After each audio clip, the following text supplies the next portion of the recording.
Iran, Israel और America का जो युद्ध है वो और लंबा खिंचता चला जा रहा है और सोचिए उसका असर भारत में हो रहा है। भारत में 1000 रुपए कमर्शियल सिलेंडर का और छोटे सिलेंडर का 261 रुपए में इजाफा हो गया है। अगर ये युद्ध लंबा चला तो सोचिए क्या होगा। मैं पहले दिन से कह रहा हूं कि अमेरिका पूरी दुनिया की अर्थव्यवस्था को चौपट कर देगा। लेकिन सबसे बड़ी खबर आ रही है ईरान से।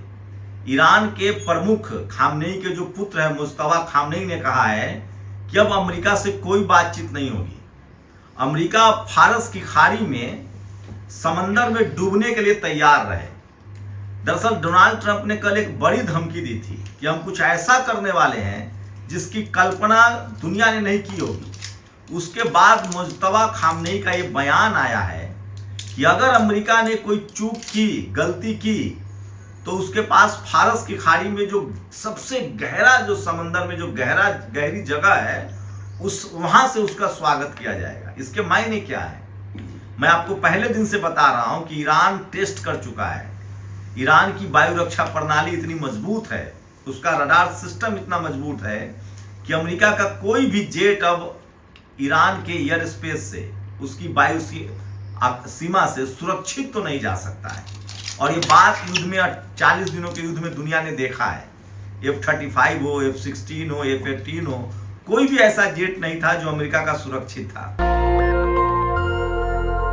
दरअसल डोनाल्ड ट्रंप सिर्फ धमकी दे रहा है। धमकीबाजी के अलावा उसके पास कुछ नहीं। अगर वो इस युद्ध में भारी पड़ रहा होता तो अब तक फिर से ईरान पर हमला कर दिया होता।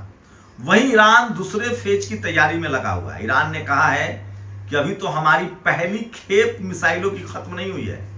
10 सालों तक लगातार लड़ने की हमारी क्षमता है। हमारी मिसाइल की दूसरी खेप पूरी तरह से तैयार है। तो समझिए कि यह युद्ध जितना लंबा खींचेगा, होर्मुज जितना लंबे समय तक बंद रहेगा, पूरी दुनिया की अर्थव्यवस्था चौपट हो जाएगी। खासकर उन देशों का जिनकी निर्भरता तेल और गैस पर ज्यादा है। इस पूरे खेल में ईरान के पास वो लॉटरी हाथ लग गई है जिसको वो जाने नहीं देना चाहता है।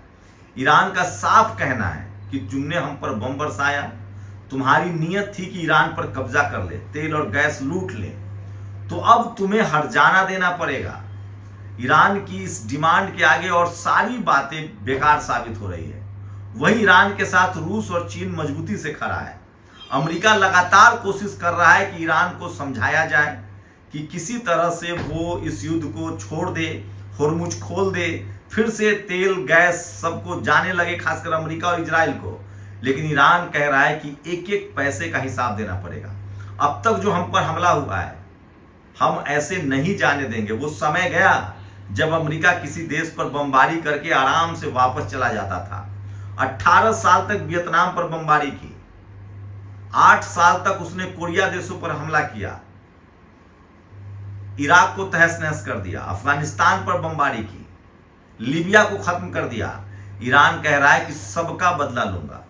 ईरान की एक और नई डिमांड आ गई है कि अब लेबनान और फिलिस्तीन के भी जो तुमने हमले किए हैं उसका भी हिसाब किताब करना पड़ेगा। इजराइल लगातार कोशिश कर रहा है कि रूस से उसकी दोस्ती हो जाए, रूस उसके तरफ आ जाए। अमेरिका के राष्ट्रपति डोनाल्ड ट्रंप और पुतिन के बीच कहा जा रहा है कि 90 मिनट तक की बातचीत हुई है। अमेरिका एक बार्गेन करने की स्थिति में, और अमेरिका समझा रहा है कि तुम यूक्रेन ले लो, ईरान के मामले से टांग हटा लो। लेकिन ईरान के साथ रूस बना हुआ है। रूस की एक छवि रही है, इमेज रही है कि वो दोस्ती को सौदे में कम से कम नहीं तौलता है। भारत के साथ भी उसकी जो संबंध रहे हैं, द्विपक्षीय संबंध रहे हैं, जो बायलैटरल रिलेशनशिप रहा है, वो ईमानदार रहा है और ये दुनिया ने देखा है। तो कहा जा रहा है कि रूस कम से कम अमेरिका के साथ तो नहीं जा रहा है और चीन के जाने का तो सवाल ही पैदा नहीं होता है, क्योंकि अब ईरान के पास दुनिया का जितना तेल और गैस है उसका 40% है। उसमें से 90% तेल और गैस जो है वो चीन को बेचता है।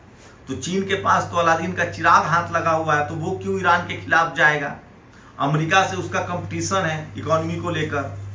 तो ये पूरा खेल जो है वो उलझता जा रहा है और इसमें वो तमाम देश पिस जाएंगे जिनकी इकोनॉमी ग्रो कर रही थी और जिनकी निर्भरता तेल और गैस पर है। सवाल है कि खाड़ी देशों की भी दुर्दशा बढ़ती जा रही है। खाड़ी देश, खासकर जितने खाड़ी देश है, चाहे वो सऊदी अरेबिया हो, कतर हो, चाहे कुवैत हो, इन तमाम देशों के तेल निर्यात पर भी रोक लगा हुआ है, क्योंकि इन सबको होर्मुज से ही निकलना है। वही अमेरिका एक अफवाह फैला रहा है कि हमारे 200 शिप को ईरान ने डुबा दिया है, जबकि ईरान कह रहा है कि अभी हमने डुबाया नहीं है, अभी हमने उसको होर्मुज में रखा हुआ है। अगर हर्जाना नहीं देगा तो या तो हम उसे बेच देंगे या डुबा देंगे। सोचिए, ईरान एक सुपर पावर की तरह उभरा है, उसके मिसाइल की ताकत, उसके ड्रोन की ताकत, ये सब कुछ साबित कर रहा है कि अब किसी भी कीमत पर वो अमेरिका के सामने घुटना टेकने तो बात की दूर है, वो समझौता करने के लिए तैयार नहीं है। कह रहा समझौता भी हमारी शर्तों पर होगा। और मुस्तफा खामनेई ने फिर साबित कर दिया है, साफ कह दिया है कि अब किसी भी कीमत पर कोई समझौता नहीं होगा तब तक जब तक अमेरिका हमारी शर्तें न मान ले। उसकी पहली शर्त है कि हम पर जो हमला हुआ है उसकी एक एक पैसे की भरपाई करनी होगी। कम से कम $300 बिलियन का तो शुरुआती हर्जाना है। उसके बाद वो कह रहा है कि दुनिया में किसी भी देश पर अगर अमेरिका हमला करता है, जैसे वो करता रहा है, तो उसके लिए भी उसको रिस्पॉन्सिबल ठहराया जाए।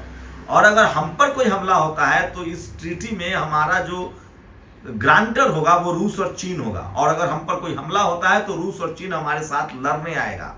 साथ ही 45 साल तक जो हमने प्रतिबंध झेला है और हमारी दुनिया भर में जो लगभग 11 लाख करोड़ की संपत्ति फ्रीज है, वो सब अमेरिका को रिलीज करना पड़ेगा। सोचिए, 28 फरवरी से पहले दुनिया भर में अमेरिका की हनक होती थी। वो टैरिफ लगाता था, वो वेनेजुएला के राष्ट्रपति को किडनैप कर लेता था, वो दुनिया भर के प्रधानमंत्री राष्ट्रपतियों को धमकाता था। कभी कहता था ग्रीनलैंड कब्जा कर लेंगे, कभी कहता था कि क्यूबा पर कब्जा कर लेंगे। जो भी ट्रंप को आता था वो बोलता रहता था। लेकिन अब ये परिस्थिति हो गई है कि पूरी दुनिया ने ट्रंप से किनारा कर लिया, अमेरिका से किनारा कर लिया है। सबसे बड़ा नुकसान है उसका पेट्रो डॉलर कारोबार, चौपट हो गया है। खाड़ी, सोचिए, लोगों को लगा था कि खाड़ी देश कम से कम एकजुट होंगे और ईरान पर हमला करेंगे। खाड़ी देश धीरे धीरे करके चीन और ईरान की तरफ जा रहे हैं, रूस की तरफ जा रहे हैं। उनको भी लगने लगा है कि जो अमेरिका अपनी रक्षा नहीं कर सकता है वो हमारी रक्षा क्या खाक करेगा। वहीं ईरान ने उनको इकोनॉमी भी समझाया है। ईरान के नेताओं का जो बयान है वो बहुत ही नपा तुला है। उनको इतिहास की भी जानकारी है, उनको भूगोल की भी जानकारी है और उनको दुनिया की आर्थिक व्यवस्था की भी जानकारी है। वो साफ साफ खाड़ी देशों से ईरान कह रहा है कि हम एक रीजनल सेंटर्स बनाएंगे, रीजनल पावर हैं, हम एक रीजनल अपना ट्रेड डील करेंगे और हम अपने तेल को अपने करेंसी में बेचेंगे। हमको डॉलर में बेचने की जरूरत नहीं है, उससे हमें और फायदा होगा।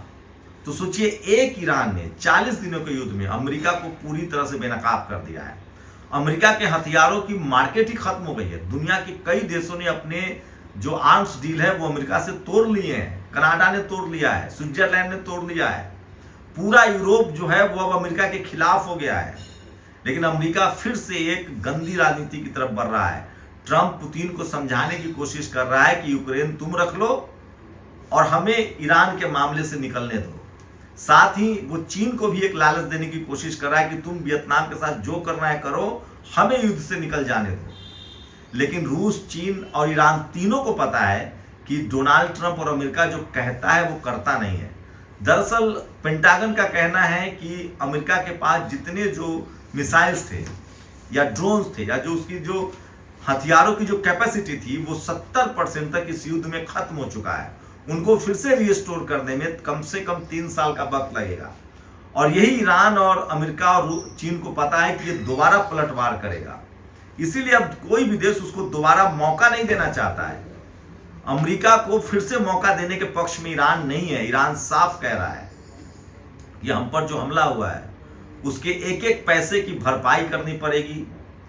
हम पर जो हमारा जो नुकसान हुआ है उसकी भरपाई करनी पड़ेगी, नहीं तो होर्मुज स्ट्रीट से एक भी शिप का निकल जाना असंभव है। वही ईरान की कोशिश है कि जो मित्र देश हैं, जो उसके दोस्त कंट्री है, उसको तो शिप जाता रहे, आता रहे। लेकिन जो अमेरिका के दोस्त हैं, जो अमेरिका के करीबी लोग हैं, उनका कोई भी शिप होर्मुज से क्रॉस कर जाए ये संभव नहीं है। तो ईरान ने पूरी तरह से अमेरिका पर शिकंजा कस दिया है। अमेरिका, डोनाल्ड ट्रंप अब सिर्फ बयानबाजी के अलावा और कुछ भी करने में संभव नहीं है, ये सच है। और इस युद्ध में ये साबित हो गया है कि अमेरिका अब दुनिया का सुपर पावर नहीं रहा। अमेरिकी हथियारों का अब वो दौर नहीं रहा और दुनिया जो अमेरिका से खौफ खाता था, जबरदस्ती ट्रेड डील करता था, हथियारों का सौदा करता था, वो भी दौर खत्म हो गया है। और सबसे बड़ी जो खबर है, सबसे जो बड़ा बदलाव है कि खाड़ी देशों ने अब ये लगभग मान लिया है कि उनकी भी भलाई अमेरिका से छुटकारा पा लेने में है। इजराइल अपने बचने के लिए रूस के पास जाता हुआ दिख रहा है, लेकिन ईरान कह रहा है कि कोई समझौता नहीं होगा, कम से कम अमेरिका और इजराइल से तो कोई समझौता नहीं। सोचिए 1 महीना अगर और होर्मुज बंद रहा तो अमेरिका की भी वही हालत होगी जो बाकी देशों की है। आप लोग अपनी राय जरूर दीजिए। शुक्रिया। दस्तक की आपसे गुजारिश है कि अगर इसको बचाना चाहते हैं तो नेशनल दस्तक को सब्सक्राइब करने के लिए रेड कलर के सब्सक्राइब बटन को दबाएं, फिर बेल आइकन की घंटी दबाएं। नेशनल दस्तक को बचाने के लिए बहुत जरूरी है कि हर खबर को शेयर करें, लाइक करें, कमेंट जरूर करें।